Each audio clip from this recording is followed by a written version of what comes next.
Yes. Yes, indeed. So that'll be fun. Awesome. Awesome. That sounds good. And we do have a Ted. I'm trying to find him. Ted, are you there? I'm here. Oh God. Oh, he is. Ted, how are you doing, my man? I'm doing great. Good. Good. Well, tell us similarly who you are, what you do, why you're here. Sure. Well, The whole spiel. my name is Ted. I go by Nerd Immersion on pretty much every social media, even MySpace, because people said I wouldn't do it. So I did. Grinder, Live Jasmine. You can find You know it, man. Tinder, I'm everywhere. But no, streaming is just something I do as a hobby. So I stream every so often D&D, typically every Tuesday. Although I streamed for 6 hours yesterday, then 3 hours at night. Then I'm going this whole week to then a 24-hour in-person session all day Saturday. Because I just love Dungeons and Dragons. You got this, man. You're going strong. I like the sound of that. Well, I put names and faces and places and stuff like that. But whilst we're doing that, let's learn about a bit about your characters today. So Clarity, would you mind telling us a little bit about who you're playing today and what they get up to? I am playing Gideon Balhadar, a tiefling paladin warlock, modeled after the Crimson Legion from Extraordinary Races, I think it was, from Dragon Magazine, published back when 4th edition was a thing. Back in the day. Back in the day, yeah. I've played Gideon in quite a number of settings and campaigns, so it's great to bring him back for a ride around the block. Yeah, yeah. But his whole thing is he wants to bring back the fallen empire of Balturith. So he looks for artifacts of magical power and brokers whatever deals he can to try to make that a reality. Awesome. And remind me of his name one more time. Gideon. Gideon. 1D? Gideon. Perfect. Nice and easy. All right, so Claude, tell us, who will you be playing today? I am going to be Rocco Fistfire. He is a human barbarian. He's got some cool stuff on his fists. He's got brass knucks on the one hand. He's got a bladed gauntlet on the other, and he's looking for some hand-to-hand combat today. Nice, awesome. And Nerd Immersion, Ted, tell us, who are you playing today? I will be playing the halfling rogue Garrett Greenbottle. It's 2 R's, 2 T's. Like it. And he is a homebrew thing that I found that I ran by Will. It's called a Relic Hunter. So he is basically an older halfling that just likes finding things. He's kind of Indiana Jones-ish. Things belong in a museum. Gotta track it down. So belongs in a museum. So Exactly. do you. I like it. We've got a bunch of cool players in, cool characters, and we've got some cool maps to play with as well today, which is super exciting. I'll bring us over there in a second, but we'll be on this one for a little bit here. And thank you so much. Oh my God, no! Twitch alerts, come back here. Come to me. Come to me. No. Oh God, I lost. Fuck, I fucked it, guys. I fucked it. It's over. We'll never know. We'll never know who just did a thing. Thanks so much to Trainsy for 2 months. Thank you, my friend. The most gentlemanly of scholars. Only because Sexy Clarity is here, otherwise I'd totally unsub. I mean, me too, honestly. I was going to stop streaming if Clarity didn't show up today. That's the cold hard truth for you guys. So, that is, this is Domes of Ishaq-Zahur, which we're playing today, which is now on Kickstarter, as you can see by the little button right there. So, what you guys should go and do, whilst we're playing through this, whilst we're checking it out, you guys should go check out the module itself from the Kickstarter. It's got a cool video. It's got some cool information about it, and you can get a really good price on the stuff happening there. And check, I just retweeted a link to it as well, so there's some cool stuff. Really cool game module, which is been written by 2C Gaming, and obviously the link is there. If you want to support them, then go ahead and do that. That's why they're doing this. That's why we're playing it right now. As usual, I forgot to put in the brackets. As usual, this is a paid promotion, so if you give a shit about that kind of thing, then do so. It doesn't affect us too much, but it does help support the channel, do everything that we do, and it's a fun game that we get to play before anyone else, so why the hell wouldn't we do it? So, yeah, let's go to... I'm going to get a dice window up here in a second. So, you guys have been traveling together for a little bit. In fact, the first task I will set you as players is to decide how you know one another, because we should have some connection to one another rather than just being random people thrust together. So we've got a relic hunter, Garrett, who's known to kind of hunt around the place looking for valuable items. We've got Rocco, who is a renowned fist fighter, and someone who's very good at getting a job done that other people are too afraid to get done, I suppose. And then, what's Gideon's kind of main role, would you say, Clarity? Face. What's that, He's usually the face. He's usually the party leader, the guy getting things organized and together. Okay. Very persuasive sort. Okay, so, what's up, Irish? Good to see you.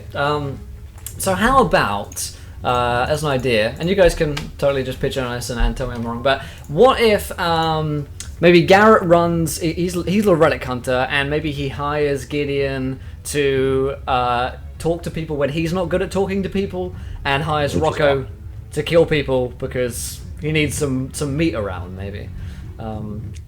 Those are both things that he's really bad at, so that works perfectly. That makes perfect sense, okay. So yeah, this is episode 1. These guys are playing level 5 characters, I believe, unless I'm totally wrong, it's been a long day. The plan for you guys, whatever you want to call your little group, you have come to a sprawling open bazaar city known as Asher Sheen, or Archer Sheen. I think I like Archer Sheen. The time is nearing noon.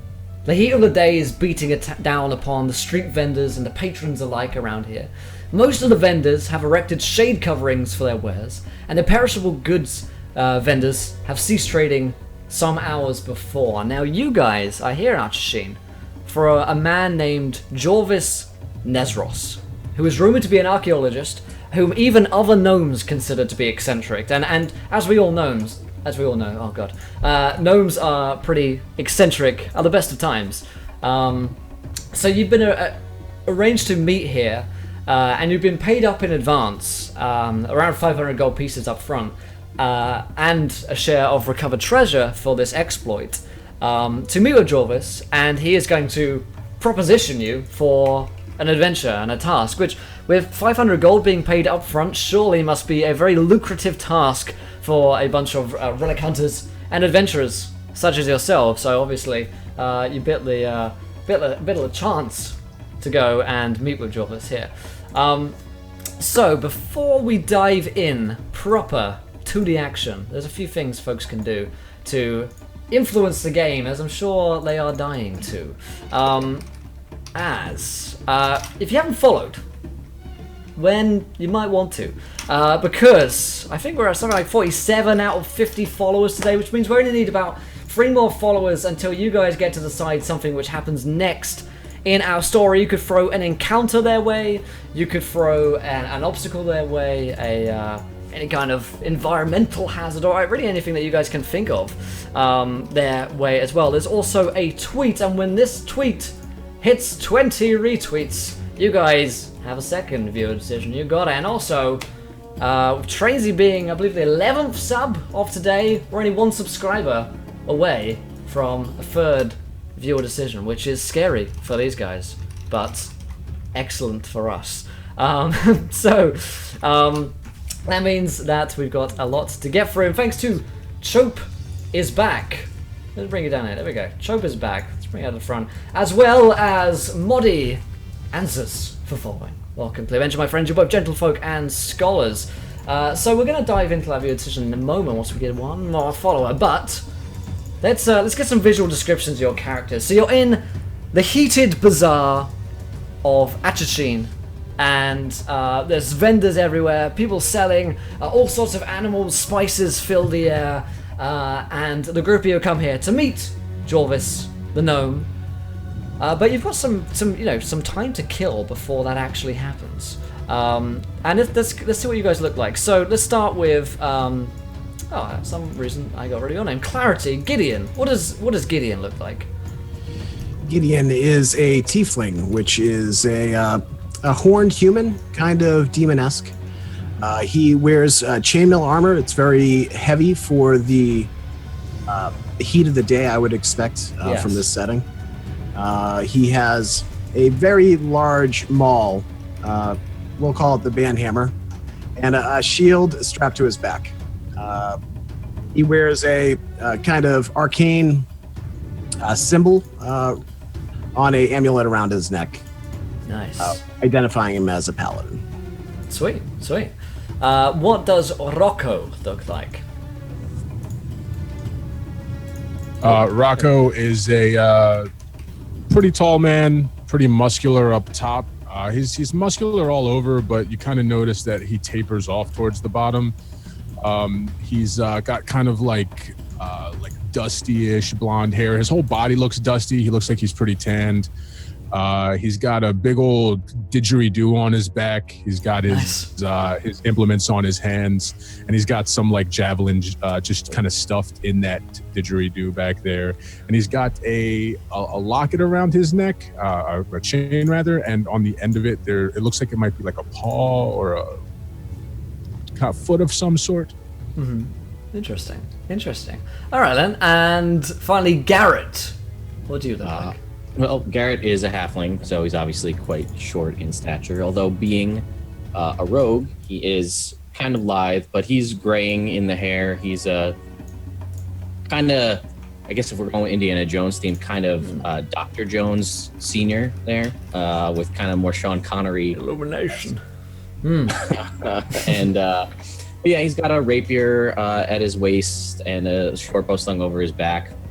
Spectacles that he uses to get up close and kind of inspect different things and writing. He doesn't look like someone who does a lot of combat. He's more of the curator type. Got it. Yeah. But if things get a little hairy, he could maybe sneakily find an opening. Got it, yeah. I like it. Cool. We've got a nice little mix of adventurers then. So, and just as a point, I don't know if I've made it clear, but today, Wednesday, and Thursday, we're playing Domes at the same time each night, and then probably do some games next week as well. And thanks to Big Man for following. Welcome to the adventure, my friend. You're a gentleman, and a scholar, and a very big man. So, we have indeed already hit 21 retweets. What the fuck, guys? As well as that 50 follower thing, that old thing. So we're going to throw them together in the spirit of Spira Fortunae. Welcome, Spira Cleventure. You're a gentleman and a scholar. So these guys are in a desert bazaar where you could buy basically anything. There's all sorts of trade and probably criminal activities going on here as well. It's a place where you can buy almost anything you could find. So, what you guys in chat are going to do, you're going to help me out here and add to the story. Underneath that line in the chat, you guys are going to throw your ideas as to something which could happen to the party. It could be that, for instance, that a trader is willing to sell them a certain piece or, I don't know, a certain good or magic item. It could be that bandits attack them whilst they're in the bazaar, or something happens whilst they're in it. So, go ahead inside, and we shall see in just a few moments here. You guys are in a bazaar. What are you guys doing? You got some time before Jorvis gets here, and this is a place where you can buy pretty much anything. You've got an upfront payment of 500 gold pieces between the two of you, so if you're looking for things to buy, then now is a great time.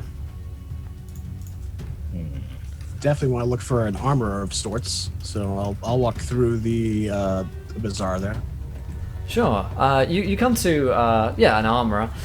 He is there's a smith in the back who's like beating away at a forge, and the kind of shop's front seller says, "How can I help you?" I want to see a set of your finest plate. He says, "Finest plate," and goes and gets this very ornate-looking piece from off the side, which looks like it's pretty fucking tough. Take a bit to get through. This little piece here. Let me see. What do we have enough for? Well, simple 100 gold piece affair. I'm looking for a full set of plate, though. Is there something you can put together for me? A full set? Well, you want it custom made, you mean? I'm not very large in stature, but yes, most plate wood needs to be custom made. In that case, it will take some time, better part of a few days. And let us see here. Full body plate for a man such as yourself. What do you say, Boris?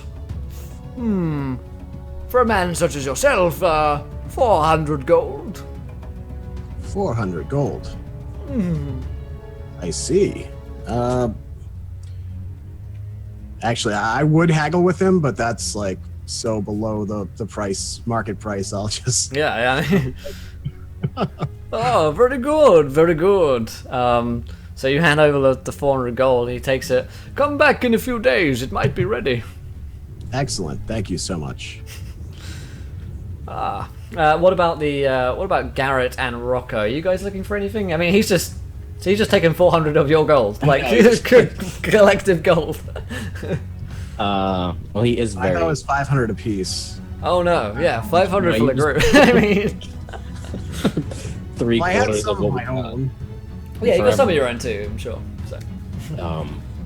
You know what? It's hot in this bazaar. I Yeah. want to look for stereotypical like white linen like head wrap to keep the sun off of myself. Oh yeah, you can pick that up for but a few gold pieces. Nothing really worth Yeah. noting down. Just because I feel like I need to have it. Yeah, of course, yeah. You go through a few like bits of curios.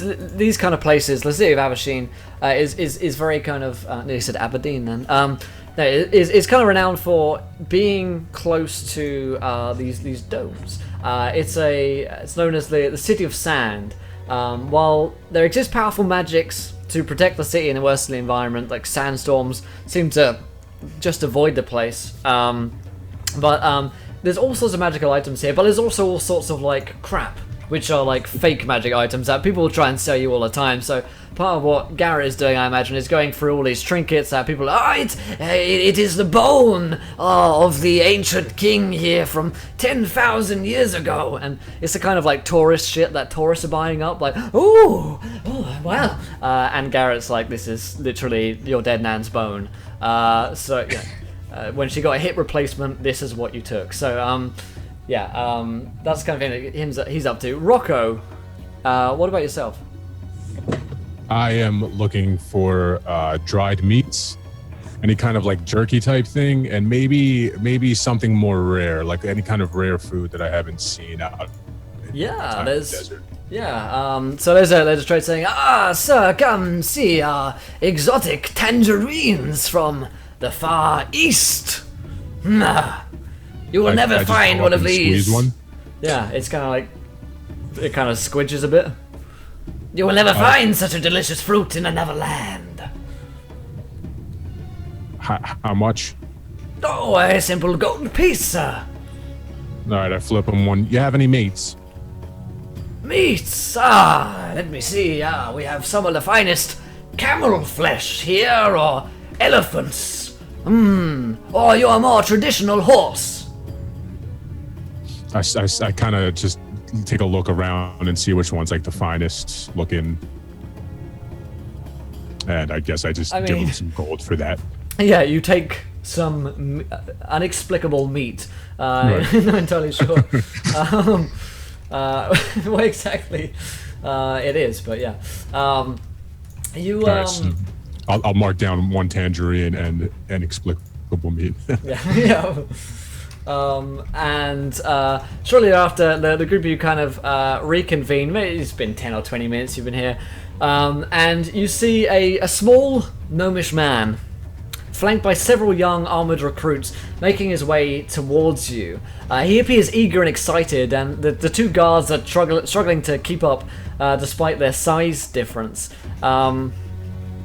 And this little gnome comes towards you, very excitable, and you see this small man, less than 4 feet in height, but quickly making up for his lack in size with animation and fervor. And he says, "Oh, you look to be a strapping lot. Fantastic, just fantastic. I'm so thrilled to have you with us." He kind of thrusts his hand towards the group of you with a huge grin on his face. And he says, "I can only assume that you've made good use of the bazaar." he's looking around, looking towards the gear and the tangerines, the meat, the crappy bits of bone which you've had, and he says, "Oh, let's get out of this devilish heat, shall we? Oh, my name is Jorvis. Jorvis, pleasure to meet you." Pleasure to meet you, Jorvis. I grab his hand with the hand that my brass knucks are in and stick the inside, and I squeeze it probably a little too hard. Oh. Well, it is. What are your names, good sir? Rocco Fistfire. Oh, that's a nice name. I am called Gideon. Gideon. All right. And yourself, sir? And I'll move up and kind of lift up my glasses and look at him and reach out and shake his hand and yes, Garrett Greenbottle. Pleasure. Ah, have I heard of you before? Your name sounds familiar. Are you not a relic seeker yourself? I am. Ah, well, it will be a pleasure to meet with you and to finally work with you. Indeed, I have an exciting proposition for you. I hope the gold arrived. Well, and in full payment, yes? Yes, we have received it. I'll look at Gideon. Good. Shake my head. Excellent. Well, in that case, please come with me. Please. I'm actually going to throw up a map. Offering to roll 20. Yeah, I'll do that. I'll do that thing. So you guys can see it as well. So put it there. I'll upload it. It'll take a moment to put up there. But it's a general map of the kind of area that you guys will have on you, just for reference for this game, about where you guys are. As Jorvis mentions, going to a campsite. My own dig and work is happening on the campsite at the moment. So that's where we shall be headed. So currently you're in Atchisheen and along the South Road, and then the campsite is up to the north where these domes are. These kind of ancient domes which, you've heard a few stories about, but know kind of very little about them, really. And what their kind of real purpose is. I suppose someone who might know a bit more is Garrett. If you want to roll me a history check, Garrett, you can. To know a little bit about this. Let's see. 10. 10. Okay, so I'll give you a very basic kind of overview of what it is. So you've heard a few tales that the domes were where an ancient king buried himself and possibly his children as well. That's kind of all you really know about it. It's a traditional story from this kind of part of the world. Nothing out of the ordinary as such, yeah, the gnome kind of walks away. He checks periodically to make sure that you're keeping up, he glides effortlessly through the crowds, kind of just parting the crowds as he goes, until you come to a larger thoroughfare, and you see your destination, which is a building that seems caked with salt and dust, as you guys now are, which displays a sign reading "The Virgin's Mile." It looks like some kind of common house, tavern kind of place, resting area. And Jorva says, "Come on inside, come on." And he steps inside the bar. You guys following him? Yeah. Yes, sir. So you drop in to this bar, and the small door creaks a bit. The gnome pushes it open, and it's just a little short for someone your height, unless you're a gnome yourself, or of the shorter persuasion. There's a light scent of cooling sweat coming towards you from this dim light. The inn has a few patrons at this hour. It's like the height of the day, really. Most of them are somewhat dazed from ale or heat. You can't really tell. The ceiling's only 6 foot high, forcing a few of you to stoop. Jorvis orders some gnomish food from the menu as he sits down and says, "So I'm sure you will have many questions about our work together. Let me tell you a little bit about myself and the job I've hired you for, and then feel free to speak your mind. I'll answer any and all questions." He kind of unscrews a water skin and starts drinking, offers you guys a drink as well. And he says, I'm one of the most prominent archaeologists of Achasheen, if I do say so myself, and the land's preeminent scholar of Nartheneen. I'm uncovered, documented, and explored several Nartheneen tombs and burial sites, and published a vast majority of the research on their ancient culture. I've recently located a full dome, something I've never found before, an intact burial dome, where I believe one of the Nartheneen priest kings still lies in death. I've hired you on to explore these domes and make sure nothing dangerous inside that my team or I will have to worry about. You see, the importance of this find could be, well, quite astounding in our field of research, and of course, for if you're more of the mercantile persuasion, surely there are great riches buried with the Nartheneen priest kings inside as well. If you have questions, I'm sure you have them. I will do my best. So these domes are typically burial grounds for the nobility of this area? Yes. They typically keep their riches with them. They do, yes. They bury themselves with them. They believe that in death they will have the items with which they are buried with. It's quite a fascinating culture, and you should read some of my papers on it if you're more interested. But yes, I'm sure, Garrett, you must understand the significance of this find. Oh yes, very much so. I'm curious. Did you ever have any? You said you found this is the first full dome. Have you found several other non-intact? Correct. That is correct. We have made a single expedition into one of these domes already, but I lost 5 of my men to some trap. The previous tombs we explored didn't have anything like this, or anywhere near as deadly. There were a few traps, for sure, but this was something else. Only 2 of them actually died, mind you. They cut down by arrows.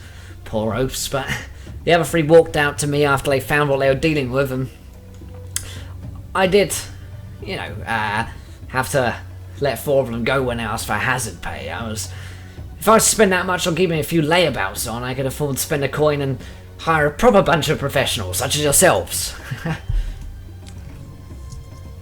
So, I'm sorry, I lost this in conversation, but was this your first expedition into the full dome or into these partial domes that you had found previously? That was the full dome that we lost the men in. The previous domes, there were a few traps, but we lost no men. They were relatively simple. This one seems to be much more hazardous, which is why I've hired professionals such as yourselves rather than some layabout oafs from Achasheen. So what your men experienced were just a few traps before turning back? Well, 2 of them were cut down by arrows, the rest fled. They were ignorant, unprofessionals, amateurs, really.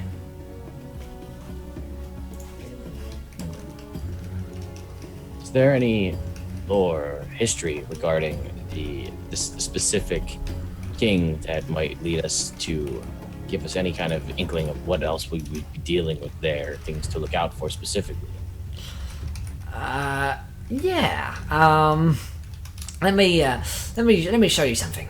He goes into his little kind of satchel, and he says, "Well, we know that the great priest kings lived here, and they probably buried themselves, as I said. Well, we believe that this priest king who was buried there was with his sons when they died, and he basically starts spewing off a lot of the same information which you already have.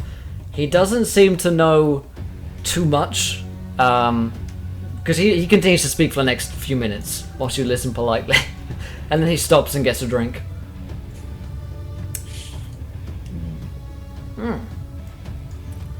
You said the trap that. Did you know anything specific about this trap, where it was located, so we might? Oh, the trap.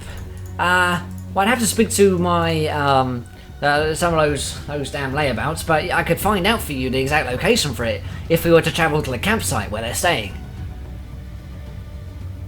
That I would assume is on the way. It's on the way, yes. So it's up to the north. He kind of points to the map which he's got out, and you can see the domes are just to the north of our campsite where we've been digging and working.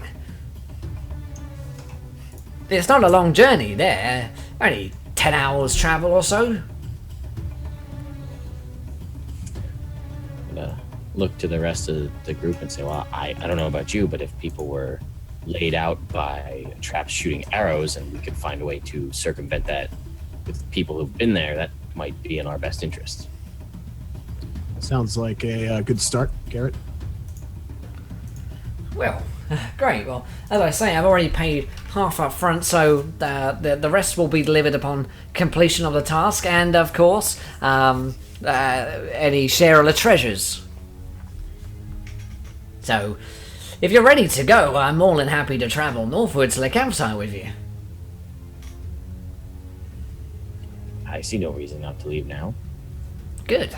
Then I say we head right off. Barman, put on the tab. And Barman's like, you don't have a tab. And you're like, okay, go, time to go. And Jorvis just kind of scurries out the bar. How long of a travel is it to the campsite? I'm sure you just said 10 hours, yeah. 10 hours. As we leave the tavern, I'm going to pull Garrett aside. Garrett, if we could, stall for maybe a night or two. That armorer has started putting together some plate for me. Do you think that's a possibility for us? Well, we can talk to Doris, but if I don't know what his time frame is on us retrieving any of this information. If he needs it sooner rather than later, there's the potential for more gold down the road. So,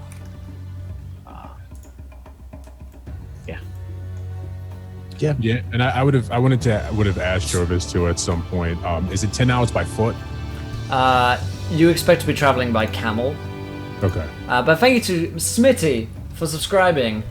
Everyone raise a mug of ale in chat for Miss Smitty. Thanks so much. You're most gentlemanly of scholars. I salute you.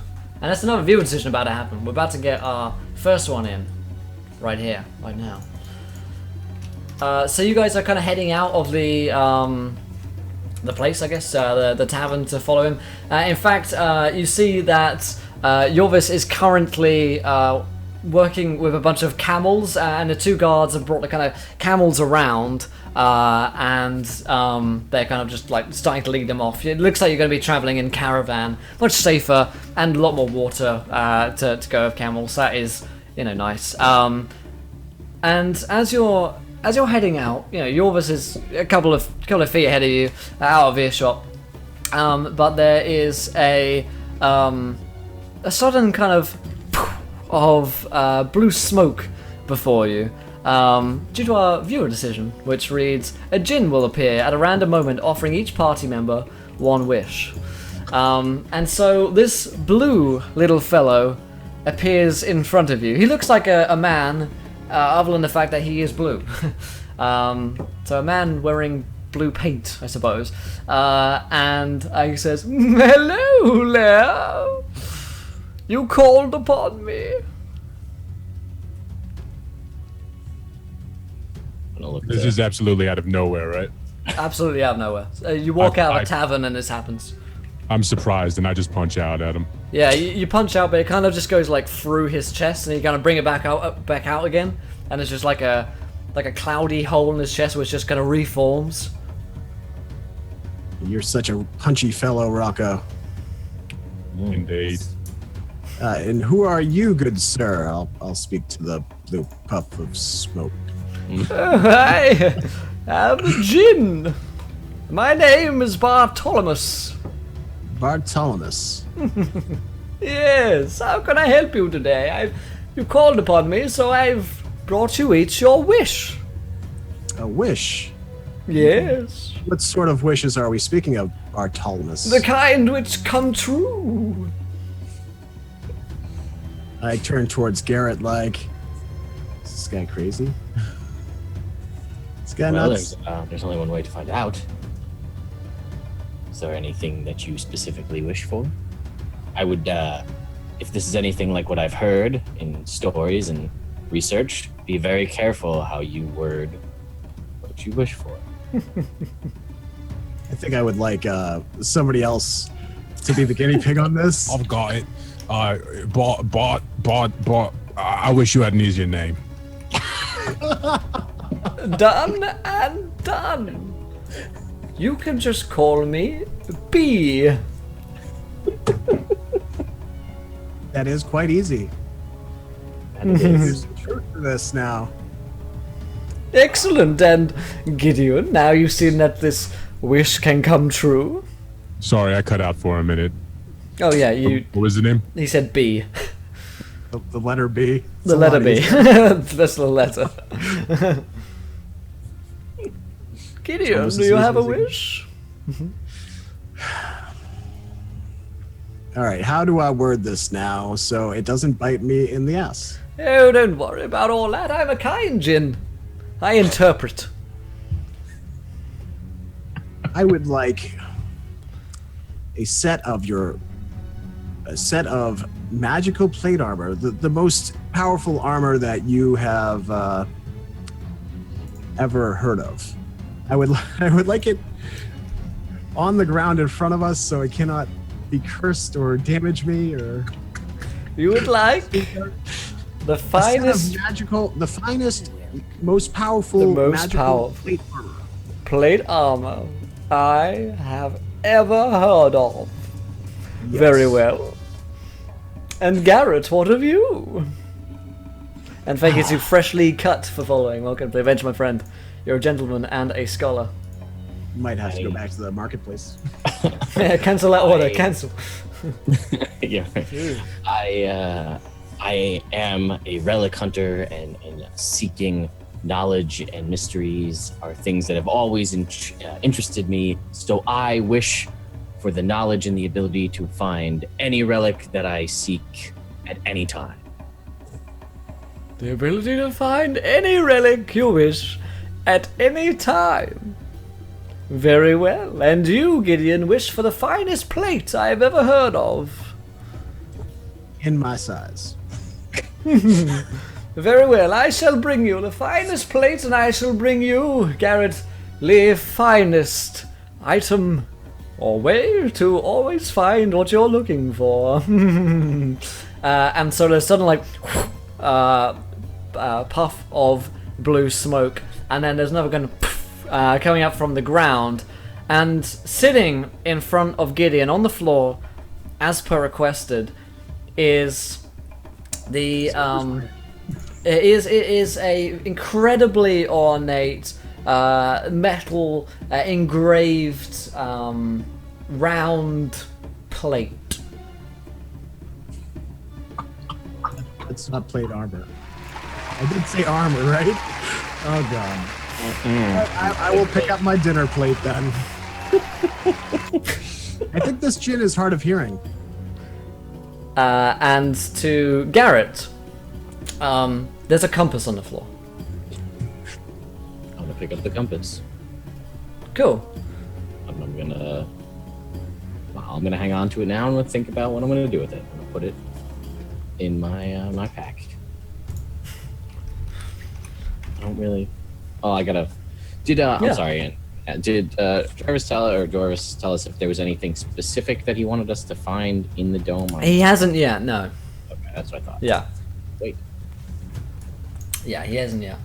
The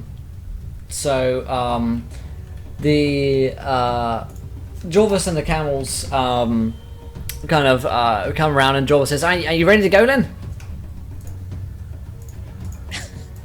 Oh, that's a nice plate you've got there. Wait. Oh, it is a dinner plate, right? Bring that here. Bring that here. I'm gonna bring it to Jarvis. Oh. And he says, It is a dinner plate, yes. "Oh yeah. 100%. The genie said he's going to bring you the finest plate he's ever heard of." And you nodded.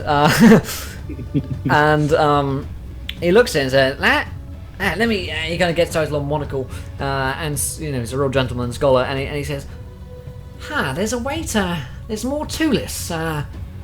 If you could find something to activate it, I believe that this might actually be one of the legendary plates of armor from the Nartheneen princes.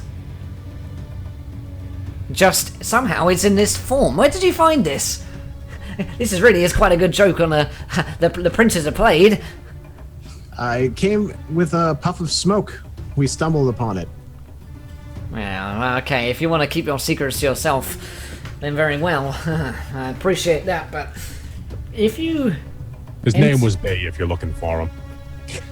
Alright, I'll keep that on the on the lowdown.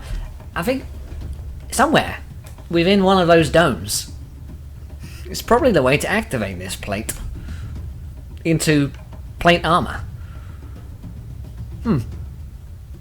Well, anyway, off to the campsite, I suppose. So, he helps on one of the camels. He looks very tall in it now. I'm going to take very good care of my ornate plate. Good man. We can make some dinner out of the jerky that Rocco picked up. Jerky and tangerines. Yes. The wombo combo. Dinner with champions. Indeed, yeah. So you guys head out.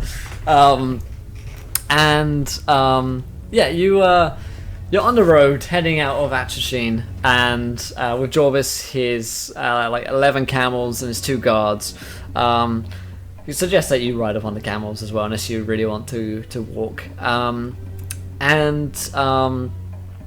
You're out into the desert proper, drinking lots of water because the sun is beating down upon you, making you sweat profusely. And you see that there are these kind of pops of flames bursting up from the ground, in the distance along the desert as you're walking up to the campsite. You can roll me a nature check to identify what these things are. Some kind of natural occurrence which is happening. Oh wait, halfling. Let's re-roll that. Oh yeah, lucky. You're so lucky. 20. Nice. So unnatural 20. So Garrett, these are flame or fire elementals, kind of naturally occurring creatures, theorized to birth naturally from the magics of the desert. Jorva says, he kind of notices that you're stopping to look and he says, these happen quite a lot of the time. There's a sorceress in the campsite who is a researcher of the magic of the deep desert. She's always telling stories about these creatures. We'll do well to avoid them on our travels, I'd wager.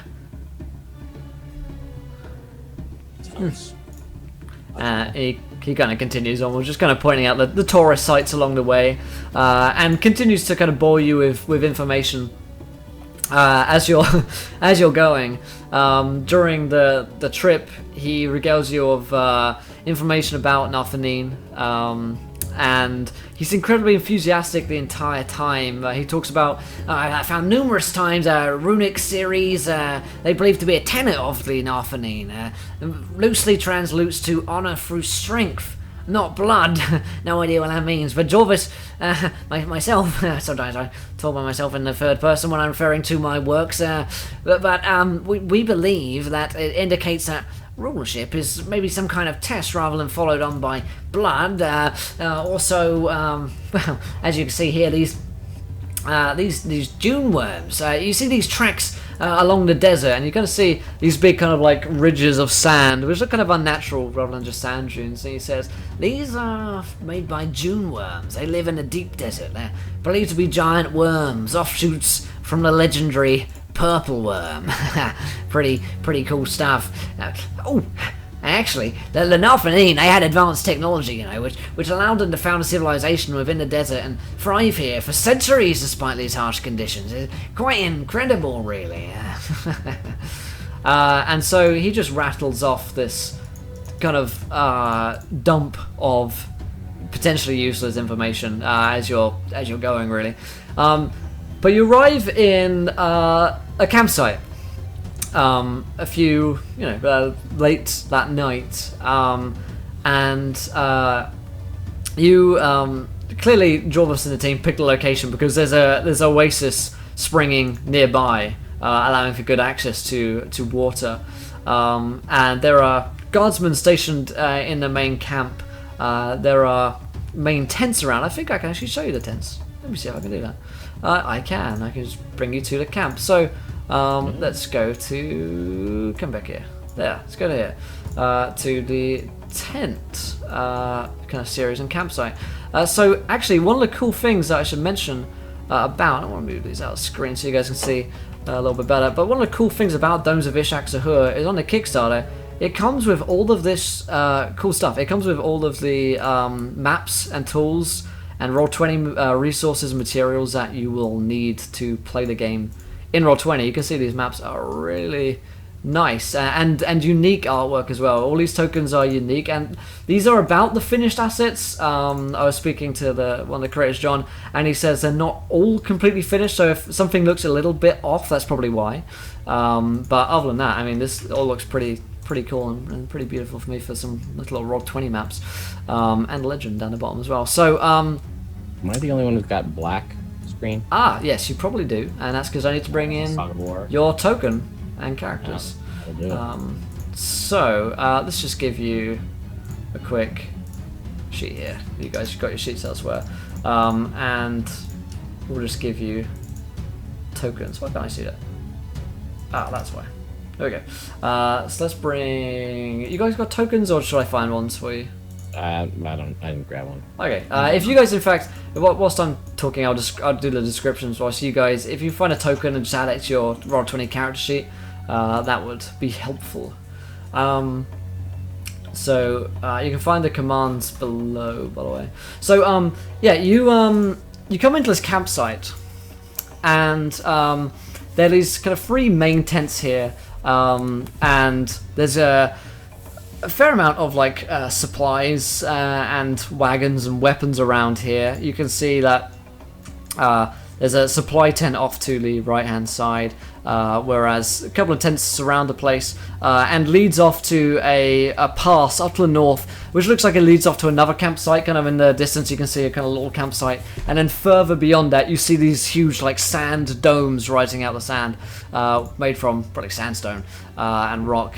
And there's also a barracks by one of the wells, and the barracks is where all of the guards are housed and live from. So yeah, that's the main camp. Jorvis kind of comes in to the camp, and he's like, come on over here. This is my tent. And he leads you over to his tent, which is in the kind of northwestern side of the place. Let me bring in Sean Connery here, and I'll give you some light to see through. So all players have sight. There we go. So you guys should see Sean Connery's point of view at this point. And then we got Rocco in here, and I'll bring in the Gideon in a second here. So yeah, that's the main kind of what you see. Jorvis's tent itself is quite large, especially for a gnome, and it's filled with all sorts of oddities and trinkets. And you see all sorts of other people around the campsite as well, who are take an interested eye towards you. There's a woman in a tent who looks like she's wearing some long robes. She kind of looks out at you, and there's an elf who looks like to be some kind of hunter who also kind of peeks out from his tent to look at you. So you guys come over to Jorvis's tent, where he lives, and he says, "Oh well, I'm sure you're parched from the journey, so feel free to bunk here while you need to. There's and a woman is at the door to the tent. She is a woman who's wearing the robes, and she is a young lady. Looks quite friendly face, blonde hair, and Jorvis says, Gil, good to see you. And Jorvis says, these are my friends, my latest employees. My friends, this is Gil. She has agreed to help me in my investigation of the dome. She's a sorceress and alchemist. She can do a lot of potions. And Gil says, "It's a pleasure to meet you, gentlemen. Who do I have the honor of speaking with?" Pleasure, Rocco Firefist, and I go out and shake her hand once again, probably too hard. Yeah, I mean, she's quite an attractive young lady, but her hand is kind of like crushed it. Thank you. Oh, do I see a Garrett before me? Surely not. Indeed you do. And I will kind of move in and kind of bow and shake her hand. She gives you her hands to kiss. Oh, yeah, totally. Yeah. Totally kiss her hand. And then she turns to Gideon, and finally. I'm Gideon. I'll take her hand as well, and make sure to kiss a different knuckle than Garrett did. Don't want to get that on me.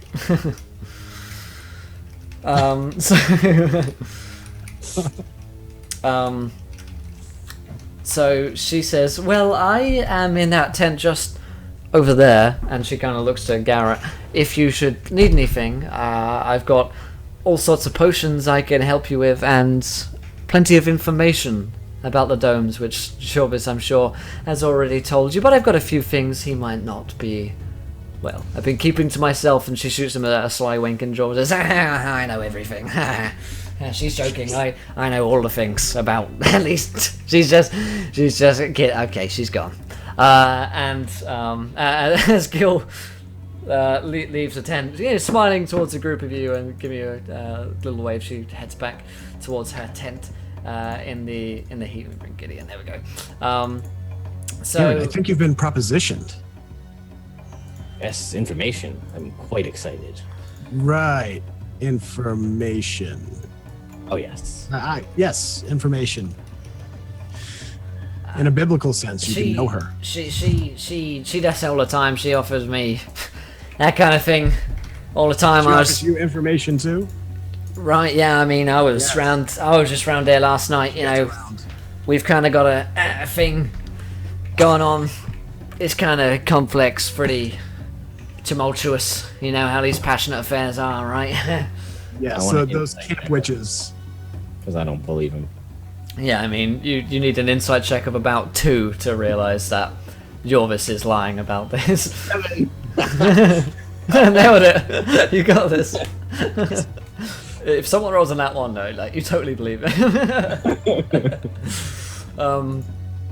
And he says, there's a few others around camp. I've got Latrado is around here. The blonde elf you might have seen on the way in.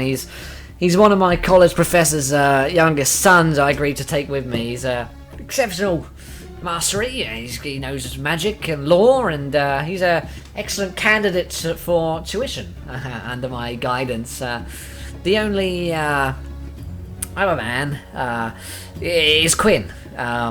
Quinn runs the guards. He makes sure that I stay safe around camp. So he'll be at the barracks if you're interested. So yeah.